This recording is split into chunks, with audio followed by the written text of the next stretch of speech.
देखिए सना मक्की जो है सुभान अल्लाह ये बड़ी मुफीद है। इसको दो तरीक़े से इस्तेमाल किया जाता है कि एक तो ये है कि इसको पानी में गीला कर दिया जाए, इसको पानी के अंदर पड़ा रहने दिया जाए और इसके अंदर और पानी डाला जाए। ये दिल को फ़रहत बख्शता है, दिल को ताज़गी बख्शता है। इसका पानी जो है वो सना लीफ यानी सना के पत्ते जो है वो इस तरीके से, और पत्ते जो बच जाए उनको ड्राई करके फिर उनको जो है पीस के फिर आप इसको एक ख़ास तौर पर पेट के अमराज के लिए भी इस्तेमाल किया जाता है। देखें जो मैंने नुस्खा बतलाया था ना, एक इसकी एक माजून बनती है, एक माजून भी बनती है। एक तो इसकी माजून इस तरह बनती है कि अगर आप इसको सना लीव्स को, सना के पत्ते जो हैं सना मक्की के, इसको ये वैसे माशाल्लाह मदीना तो ये बस आसानी से मिल जाती है।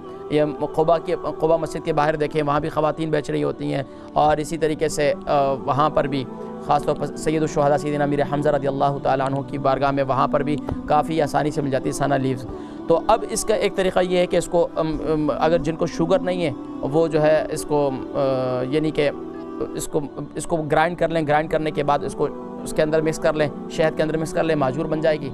और खाने के बाद या रात को सोते वक्त जो है पानी के साथ खा लें तो आपके पेट का निज़ाम जो है, पेट में बादी वगैरह, कब्ज़ की शिकायत, दायमी कब्ज़ के लिए सना मक्की जो है बहुत मुफीद है। इसके अलावा जो है और भी कई किस्म की कई चीज़ों के लिए इस्तेमाल की जाती है। तो बहरहाल ये दो चीज़ें मैंने बतला दी।